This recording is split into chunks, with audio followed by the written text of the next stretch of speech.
ആലപ്പുഴയിലെ ചേർത്തലയിലേക്കാണ് പോകുന്നത്. വളരെ വർഗീയ വിദ്വേഷം വളർത്തുന്ന ഒരു സംഭവം അവിടെ വിഷു ദിനത്തിൽ ഉണ്ടായിരിക്കുന്നു. ആലപ്പുഴ ചേർത്തലയിൽ ഹൈന്ദവ വിശ്വാസങ്ങളെയും ശ്രീകൃഷ്ണ ഭഗവാനെയും അവഹേളിച്ച് മുസ്ലിം ലീഗ് നേതാവിൻ്റെ സ്ഥാപനം മാംസാഹാരത്തിലേക്ക് നോക്കിയിരിക്കുന്ന കൃഷ്ണഭഗവാന്റെ ചിത്രം ഉൾപ്പെടുത്തി വിഷു ദിനത്തിൽ പരസ്യം നൽകി.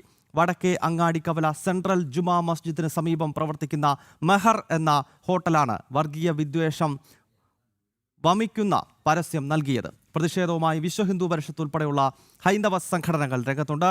ചേർത്തലയിൽ നിന്നും സുധീഷ് ഗോപാൽ വിവരങ്ങളുമായി ചേരുകയാണ്. സുധീഷ്, ഈ വിഷു ദിനത്തിൽ ഭഗവാൻ ഉണ്ണിക്കണ്ണനെ കണി കണ്ടുണരുക എന്നത് ഹൈന്ദവ വിശ്വാസികളുടെ നൂറ്റാണ്ടുകളായുള്ള കേരളത്തിൻ്റെ തനതായ ആചാര രീതിയാണ്. അത് ഹിന്ദു ആചാര പദ്ധതിയുടെ ഭാഗമാണതൊക്കെ. അപ്പോൾ അതിനെയെല്ലാം അവഹേളിച്ചുകൊണ്ടാണ് വിഷു ദിവസം ഈ അറേബ്യൻ ഭക്ഷണത്തെ നോക്കി വെള്ളം വിഴുങ്ങിയിരിക്കുന്ന ഭഗവാൻ ഉണ്ണിക്കണ്ണൻ്റെ ചിത്രം നൽകുന്നത്. ഇത് ഒരു ജിഹാദിയുടെ പണിയാണ് എന്ന കാര്യത്തിൽ യാതൊരു സംശയമില്ല. കാരണം ഒരു ജിഹാദിക്ക് മാത്രമേ ഇങ്ങനെ ചെയ്യാൻ സാധിക്കത്തുള്ളൂ. അപ്പോൾ എത്രത്തോളം വലിയ പ്രതിഷേധമാണ് ഈ വിഷയത്തിൽ ഇപ്പോൾ ഉയരുന്നത്?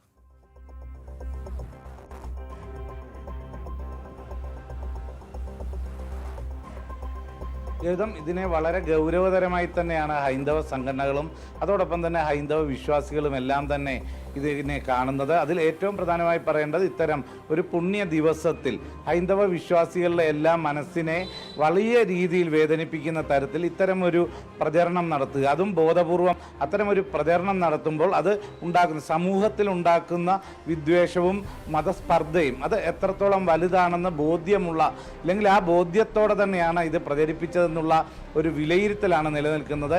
അതിൻ്റെ അടിസ്ഥാനത്തിൽ തന്നെ ശക്തമായ രീതിയിലാണ് വിശ്വ ഹിന്ദു പരിഷത്ത് അടക്കമുള്ള ഹൈന്ദവ സംഘടനകൾ ഇതിനെതിരെ ശക്തമായ പരസ്യമായ പ്രതിഷേധവുമായി രംഗത്തെത്തുന്നത്. ഇന്ന് വിശ്വ ഹിന്ദു പരിഷത്തിൻ്റെ നേതൃത്വത്തിൽ ചേർത്തലയിൽ ശക്തമായ പ്രതിഷേധ പ്രകടനവും സമ്മേളനവും നടത്താനാണ് തീരുമാനിച്ചിട്ടുള്ളത്. അത് വിശ്വ ഹിന്ദു പരിഷത്തിൻ്റെ സംസ്ഥാന ജനറൽ സെക്രട്ടറിയായ അനിൽ വിളയിൽ ഉദ്ഘാടനം ചെയ്യും. അത് വൈകിട്ട് 5 മണിക്കാണ് ചേർത്തലയിൽ നടക്കുന്നത്. ഇതോടൊപ്പം തന്നെ നിയമപരമായും ഇതിനെ ശക്തമായി നേരിടാൻ തന്നെയാണ് തീരുമാനിച്ചിട്ടുള്ളത്. ഇതേ സാഹചര്യത്തിൽ തന്നെ ഇത്തരത്തിൽ ഒരു ഉണ്ണിക്കണ്ണൻ്റെ ചിത്രം പ്രദർശിപ്പിച്ചുകൊണ്ട് അത് ഈ അറേബ്യൻ ഫുഡ്, അതായത് ചിക്കൻ അടക്കം വെച്ച് അതേ കൊതിയോടെ നോക്കിയിരിക്കുന്ന രീതിയിൽ ചിത്രീകരിക്കുക എന്ന് പറയുമ്പോൾ നമുക്കറിയാം അത് വിഷുദിനത്തിലാണ് അത്തരത്തിലൊരു ചിത്രം പ്രചരിപ്പിക്കുന്നത്. അത് അവരുടെ സ്ഥാപനത്തിൻ്റെ പരസ്യത്തിനെന്നോണം പ്രചരിപ്പിക്കുമ്പോൾ ഒരിക്കലും അത്തരമൊരു പരസ്യം ചെയ്തുകൊണ്ട് ഒരു സ്ഥാപനത്തിന് ഗുണകരമായ ഒരു നേട്ടവും ഉണ്ടാകില്ല, മറിച്ച് പ്രത്യാഘാതങ്ങൾ ഉണ്ടാകും. എന്നാൽ ആ ബോധ്യത്തോടു കൂടി തന്നെ മതവിദ്വേഷം പരത്താൻ വേണ്ടി ഇത് പ്രചരിപ്പിച്ചു എന്ന ഒരു വിലയിരുത്തൽ തന്നെയാണ് നിലനിൽക്കുന്നത്. ഇതേ സാഹചര്യത്തിൽ തന്നെ എടുത്തു പറയേണ്ടത്, ഇപ്പോൾ അതിൻ്റെ ഉടമ എന്ന രീതിയിൽ ഒരു വീഡിയോ പ്രചരിപ്പിക്കുന്നുണ്ട്. അത് പുറത്തു കൊടുത്ത് ചെയ്തതാണ്, അങ്ങനെ പറ്റിയ അബദ്ധമാണ്, അത് പിന്നീട് പിൻവലിച്ചു. പക്ഷേ അതിൻ്റെ പ്രചരണം നടത്തിയത് ഈ സ്ഥാപനമാണ് എന്ന കാര്യം ആര് ചെയ്താലും അത് പ്രചരിപ്പിച്ചത് ഈ സ്ഥാപനമാണ്, ആ സ്ഥാപനത്തിൻ്റെ പേരിലാണ്. അപ്പോൾ അതിനെ ഒരു ഇത്തരത്തിൽ പിൻവലിച്ചു എന്ന് പറഞ്ഞുകൊണ്ട് നിസ്സാരവൽക്കരിക്കുന്നതിലും കാര്യമില്ല എന്ന വിലയിരുത്തൽ തന്നെയാണ് ഉള്ളത്. ഇത് വലിയ രീതിയിൽ മതസ്പർദ്ധ പരത്തുകയും അതോടൊപ്പം തന്നെ തുടരുക. സുധീഷ് ഒന്ന് തുടരും. ഇപ്പോൾ VHPയുടെ സംസ്ഥാന ജനറൽ സെക്രട്ടറി അനിൽ വിളയിൽ ഈ വിഷയത്തിൽ നമ്മളോട് പ്രതികരിക്കാൻ തയ്യാറാണ്. ശ്രീ അനിൽ വിളയിൽ, ഈ ദൃശ്യങ്ങൾ എല്ലാം തന്നെ പറയുന്നുണ്ട്. പ്രത്യേകിച്ച് നമ്മൾ ഇതിനെപ്പറ്റി കൂടുതൽ സംസാരിക്കേണ്ട ആവശ്യം തന്നെ ഇല്ല. കാരണം വിഷു ദിവസം കണി കണ്ടുണരുന്ന ഭഗവാന്റെ ചിത്രത്തിന് പകരം അറേബ്യൻ ഭക്ഷണത്തെ നോക്കിയിരിക്കുന്ന ഉണ്ണിക്കണ്ണൻ്റെ ചിത്രം വെക്കുകയാണ്. ഒരു ജിഹാദിയുടെ സ്ഥാപനമാണ് ഇത് ചെയ്തിരിക്കുന്നത് എന്ന് മനസ്സിലാക്കാൻ സാധിക്കുന്നു. VHP വിഷയം ഏറ്റെടുത്തിട്ടുണ്ട്. ഇന്ന് അവിടെ പ്രതിഷേധം നടക്കുന്നതായി അറിയുന്നുണ്ട്. അങ്ങ് എങ്ങനെയാണ് ഈ വിഷയത്തെ നോക്കിക്കാണുന്നത്?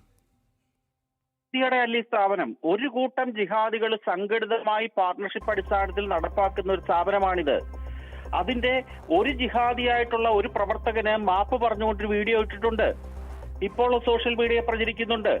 ഇത് വളരെ കൃത്യമായ ആസൂത്രണത്തിന്റെ ഭാഗമാണ്. ഇതിനകത്ത് രണ്ട് ഗുണങ്ങൾ ഈ ഒരു വിവാദം കൊണ്ട് അവർക്കുണ്ട്. ഒന്ന്, ഇവർക്ക് ആവശ്യത്തിലധികം ഒരു പബ്ലിസിറ്റി കിട്ടി, അവരുടെ വിഭാഗം ആൾക്കാർക്ക് ഇടയിൽ വളരെ വ്യാപകമായ ഒരു പരസ്യം കിട്ടി. 2, ഇതിന്റെ മറവിൽ ഹൈന്ദവ നിന്ദയും നടത്തി. അത് അവർക്ക് തൃപ്തിയായി. അതാണ് അവരുടെ ജിഹാദി പ്രവർത്തനം എന്ന് പറയും. നമ്മൾ ശ്രദ്ധിക്കുക, ഒരു ചോദ്യ പേപ്പറിൽ അവരുടെ പ്രവാചകനായ മുഹമ്മദ് എന്നൊരു പേരുണ്ടായിരുന്നു എന്ന കാരണത്താൽ ജോസഫ് എന്ന് പറയുന്ന ഒരു കോളേജ് അധ്യാപകന്റെ കൈയും കാലും വെട്ടിമാറ്റിയ പാരമ്പര്യത്തിന്റെ അവകാശികളാണ് ഇവരൊക്കെ തന്നെ.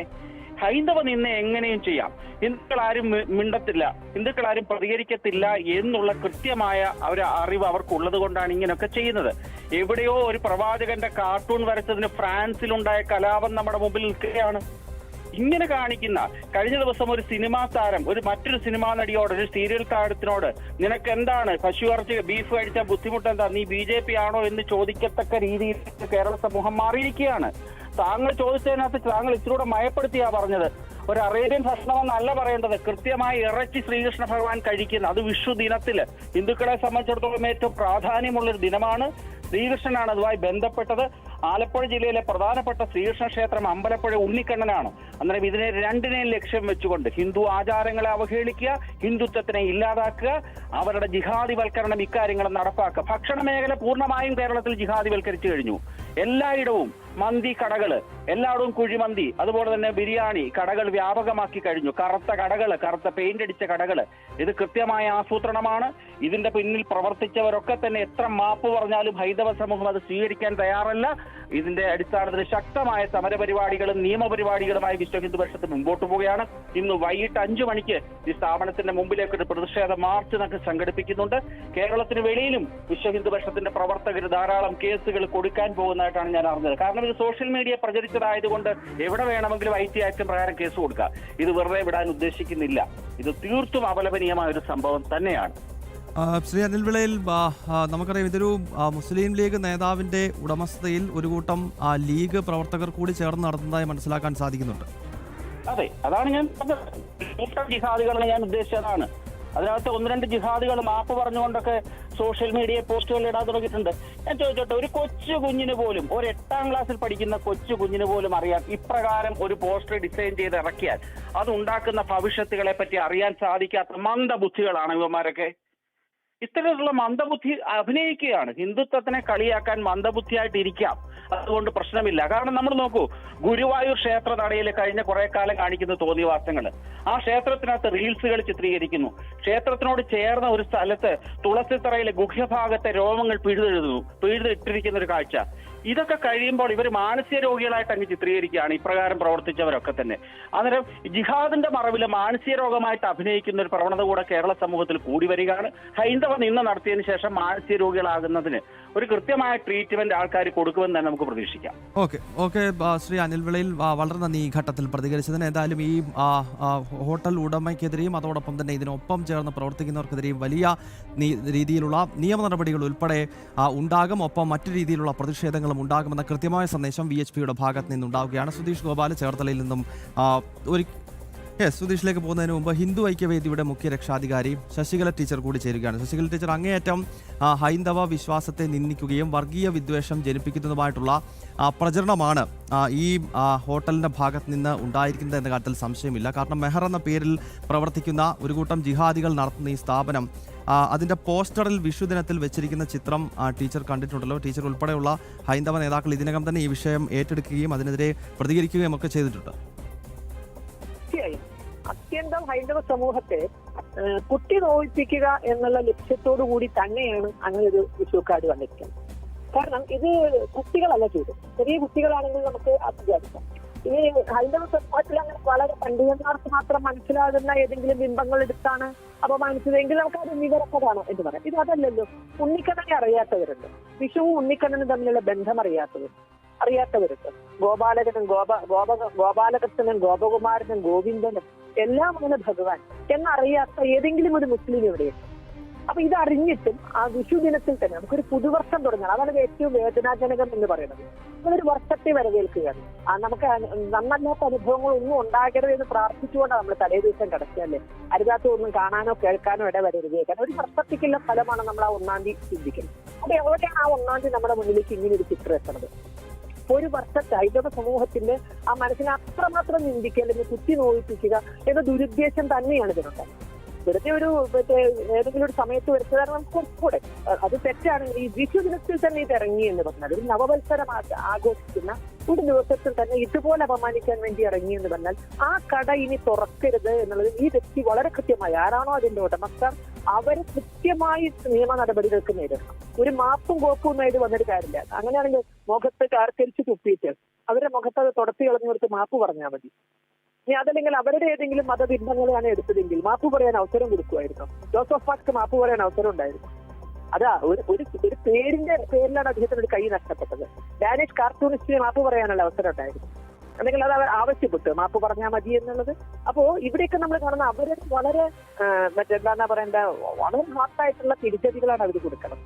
ഇത് ഹൈന്ദവ സമൂഹത്തിന് ഇതൊന്നും പാടില്ല എന്നാണ് ധരിക്കുന്നത്. ഇത് കൃത്യമായി മതവികാരം ഇളക്കി ഒരു മതകലാപം ഉണ്ടാക്കണമെന്ന ലക്ഷ്യത്തോടെയാണ് ഇത് ചിന്തിക്കുന്നത്. കാരണം വിഷു ദിനത്തിൽ ഇത് ചെയ്തിരിക്കുന്നത് നമുക്കറിയാം. പണ്ട് തലശ്ശേരിയിലെ കത്തൽ കൊലപാതകം പെരുന്നാളിന്റെ അന്ന് രാവിലെ പള്ളിക്ക് മുന്നിൽ നടത്തിയ അതേ ദുരുദ്ദേശം, അതൊരു മതകലാപം ഉദ്ദേശിച്ചുകൊണ്ടായിരുന്നു ചെയ്തത്. അത് CPM-ന്റെ കുബുദ്ധിയായിരുന്നെങ്കിൽ അതിനേക്കാൾ കാഞ്ഞ കുബുദ്ധിയാണ് ഇത് ഗോത്ര പോലെ അല്ലെങ്കിൽ മാറാട് സംഭവം അല്ലെങ്കിൽ നുള്ളിക്കൊടുത്ത് വാരി വാങ്ങാനുള്ള ഒരു ഉദ്ദേശത്തോടു കൂടി തന്നെയാണ് ഈ ചിത്രം ഇറങ്ങിയത്, വിഷു കാർഡ് ഇറങ്ങിയത്. ഇത് അബദ്ധമല്ല, ഇത് അഡ്വർടൈസിംഗ് ഏജൻസിക്ക് പറ്റിയതല്ല, അല്ലെങ്കിൽ ഇത് പ്രസ് കുറ്റപ്പെടുത്തിയവർക്കുണ്ടായതല്ല. കാരണം അവർ ഇദ്ദേഹത്തിന്റെ അനുമതി കൂടാതെ, ഉടമസ്ഥരുടെ അനുമതി കൂടാതെ അത് പബ്ലിഷ് ചെയ്യില്ല. അവർ കുറച്ച് ആശയങ്ങൾ എടുക്കുന്നത് അവരായിരിക്കാം, പക്ഷെ ആശയങ്ങൾ അയച്ചു തരില്ലേ, ഉടമസ്ഥർക്ക് അയച്ചു തരില്ലേ. അവരത് അപ്രൂവ് ചെയ്തതിന് ശേഷം ഇത് ചെയ്യാൻ സാധിക്കുള്ളൂ. അപ്പൊ ഇവരെ അപ്രൂവ് ചെയ്തു എന്നുള്ളത് കൊണ്ട് തന്നെ ഒരിക്കലും അത് വരച്ചവരെ കുറ്റം പറയാൻ സാധിക്കില്ല, ഏതെങ്കിലും ഒരു ഏജൻസിയെ കുറ്റം പറയാൻ പറ്റില്ല. അത് കൃത്യമായി ഇതിന്റെ ഉടമസ്ഥർ അജണ്ടയോടുകൂടി ചെയ്തതാണ്. കഴിഞ്ഞ ഒരാഴ്ചയായി ഇവിടെ നമുക്കറിയാം ചില സിനിമാ താരങ്ങളുമായി ബന്ധപ്പെട്ട് അനാവശ്യമായി ബീഫെന്നൊക്കെ വികാരം കുത്തിപ്പൊക്കി ഹൈന്ദവ സമൂഹത്ത് നുള്ളി നോവിക്കാനും മാന്തി പറിക്കാനുമുള്ള ശ്രമം തുടങ്ങിയില്ല. അതൊക്കെ തികച്ചും അനാവശ്യമായിരുന്നത്, തികച്ചും അനാവശ്യമായിട്ട്. എനിക്കൊന്നും പറഞ്ഞാൽ സിനിമാ താരത്തിന് എന്റെ കഴിവുകേടാവുക, ഞാനൊന്നും അദ്ദേഹത്തെ അറിയില്ല. ഈ വിവാദത്തിന് ഒരു പക്ഷെ തനിക്ക് പേരെടുക്കാൻ വേണ്ടി എന്നിട്ട് ഹൈന്ദവ സമൂഹത്തെ കുത്തി നോവിക്കാൻ വേണ്ടിയാണ്. കഴിച്ചില്ലെങ്കിൽ BJP ആണോ? ഇവിടെ ബീഫ് കഴിക്കാത്തവരൊക്കെ BJP ആണ്. അപ്പൊ ആ ബീഫ് എന്ന വിഷയം അവിടേക്ക് കൊണ്ടുവരികയും ഹൈന്ദവ സമൂഹത്തെ എങ്ങനെയെങ്കിലുമൊക്കെ കുത്തി നോക്കി പ്രതികരിച്ചു കഴിഞ്ഞാൽ പ്രതികരിച്ചവർ വർഗീയവാദികളായി, പ്രതികരിച്ചവർ ഇവർക്ക് ഏത് കാരണം. അപ്പൊ പ്രതികരിപ്പിക്കണമെങ്കിൽ ഇതുപോലുള്ള വിഷയങ്ങൾ ഉണ്ടാക്കണം. ഞങ്ങളെല്ലാം മതേതരരാണ്, ഞങ്ങളെല്ലാം നന്മമരങ്ങളാണ് എന്ന് കാണിച്ചുകൊണ്ട് ഏതെങ്കിലുമൊക്കെ നന്മയുടെ കഥകൾ അങ്ങനെ വാഴ്ത്തിപ്പാടുകയും അതേസമയം ഹൈന്ദവ സമൂഹത്തെ ഉള്ളി നോക്കിച്ച് അവർക്ക് തിരിച്ചടിക്കാനോ തിരിച്ചു പറയാനോ പാടില്ലാത്തൊരു അന്തരീക്ഷം ഉണ്ടാക്കിയെടുക്കുക, ഇതൊക്കെ പറഞ്ഞാൽ ഇത് അധികകാലം നമുക്ക് മുന്നോട്ട് കൊണ്ടുപോകാൻ കഴിയും. ഇവിടെ നമ്മൾ ചിന്തിക്കേണ്ടത് ഹിന്ദുവിന് നീതി വാങ്ങിച്ചു കൊടുക്കാൻ ഇവിടെ ഒരു ഭരണകൂടമുണ്ട്, ഹിന്ദുക്കളുടെ കൂടി ഭരണകൂടമാണ് അവർ അല്ലേ. അവർ നീന്തി വെച്ചിട്ട് 3 ദിവസമായില്ലേ ഇങ്ങനെ ഒരു കാർഡ് ഇറങ്ങിയിട്ട്, വിഷു കാർഡ് ഇറങ്ങിയിട്ട് ഹൈന്ദവ സമൂഹം വേദനയോടുകൂടി പറഞ്ഞിട്ട്. നേരെ മറിച്ചിട്ട് ഹൈന്ദവ സമൂഹത്തിന്റെ ഭാഗത്തു നിന്നാണ് ഉണ്ടായതെങ്കിൽ അതുമായിട്ട് പുനഃബന്ധം പോലും ഇല്ലെങ്കിലും മുഖ്യമന്ത്രിയും പ്രതിപക്ഷ നേതാവും പാർട്ടികളും ഒക്കെ ചാടില്ലേ. അതിന്റെ സമൂഹം അറിഞ്ഞ കാര്യം പോലും ഇല്ലെങ്കിലും ചാടില്ലേ അവര്. എവിടെയെങ്കിലും നടന്നാൽ ഒരു ഉത്തരേന്ത്യയിൽ നടന്ന കൊലപാതകം എന്തിനാണെന്ന് പോലും നമുക്കറിയില്ല. ഇപ്പൊ ഇവിടുത്തെ മധുവിനെ കൊന്നത് എന്തിനാണെന്ന് നമുക്കറിയാം. അതുപോലെ അവിടെ നടക്കുന്ന സംഭവങ്ങൾ എന്താണെന്ന് നമുക്കറിയില്ല. അതിന്റെ പേരിൽ പോലും ഇവിടെ ചാടിക്കളിച്ച് പ്രതിഷേധിക്കുന്നവര്, ഇസ്ലാമിനും അല്ലെങ്കിൽ മറ്റുള്ളവർക്ക് നീതി വാങ്ങിച്ചു കൊടുക്കാൻ നിൽക്കുന്നവര് ഞങ്ങൾ ഇവിടുത്തെ പ്രജകളാണ്. ഹൈന്ദവ സമൂഹത്തിന് ഇവിടുത്തെ ഭരണകൂടത്തോട് ചോദിക്കാനുള്ളത് ഞങ്ങൾ ഇവിടുത്തെ പ്രജകളാണ്, നിങ്ങൾ ഈ നാട്ടിലെ പ്രജകളല്ലേ, ഞങ്ങൾക്ക് നീതി വാങ്ങിച്ചു തരാൻ മറ്റെവിടുന്നെങ്കിലും ആരെങ്കിലും വരണം. അതിന് ഉത്തരേന്ത്യൻ ഭരണാധികാരികൾ വരണം. ഇവിടെ സംസ്ഥാനത്തിന് ലോ ആൻഡ് ഓർഡർ മെയിൻറ്റെയിൻ ചെയ്യാനുള്ള, ഇവിടെ നമ്മുടെ കണ്ണീരൊപ്പം ബാധ്യതയുള്ള ഭരണകൂടം, ഇവിടുത്തെ നമ്മുടെ MLA-മാര് ആരെങ്കിലും ഇതുവരെ പ്രതികരിച്ചു? നിസ്സംഗമായ കാര്യങ്ങൾക്ക് പോലും ചാടിക്കളിച്ച് പ്രതികരിക്കുന്നവരെ, നീതി വാങ്ങിക്കൊടുക്കാൻ നോക്കുന്നവരെ, മതേതരത്വം ചമയ്ക്കാൻ നോക്കുന്നവരെ ഇതുവരെ ഹൈന്ദവ സമൂഹത്തിന് വേണ്ടി നാമടക്കി സാംസ്കാരിക നായകർക്കുണ്ടിയോ? അപ്പൊ ആരാണ് ഹൈന്ദവ സമൂഹത്തിനുള്ളത്? ഇത് ഒരുപക്ഷെ ഹിന്ദുക്കളെയും തീവ്രവാദികളാക്കി കളയും. അവരുടെ വർഗ സ്വഭാവം അതല്ലാത്തതുകൊണ്ട് പറ്റുന്നില്ല എന്ന് മാത്രമേ ഉള്ളൂ. അത്രമാത്രം ടെൻഷനാണ് ഉള്ളത്. അവര് വിളിക്കുന്ന അവരുടെ പലപ്പോഴും സാധാരണക്കാരെ വിളിക്കുന്നവർക്ക് നമുക്ക് ഉത്തരം കൊടുക്കാൻ കഴിയുന്നില്ല. ഇതിന് ഇങ്ങനെയൊക്കെ മതിയോ? ഫേസ്ബുക്ക് പോസ്റ്റ് ഇട്ടാ ചോദിക്കുന്നത് ഇങ്ങനെ മതിയോ? കേസ് കൊടുത്താൽ ചോദിക്കുന്നത് ഇങ്ങനെ മതിയോ? എന്നപ്പോൾ വൈകുന്നേരം പരിപാടി ഒക്കെ അത് ഇത് മതിയോ? കാരണം ഇതുകൊണ്ടൊന്നും സംതൃപ്തരല്ലാത്ത വിധത്തിൽ അവരുടെ മനസ്സ് മുറിപ്പെട്ട് കഴിഞ്ഞിരിക്കുന്നു. ഇതെവിടെ ചെന്നിട്ടാ നിൽക്കുക എന്ന് പറയാൻ പറ്റും. സ്ഥലം ആർഡിയോ ഇതുവരെ ഈ വിഷയത്തിൽ ഇടപെട്ടു. കാരണം ഇത് മതകലാപത്തിലേക്ക് പോകുന്ന ഒരു വിഷയമല്ലേ.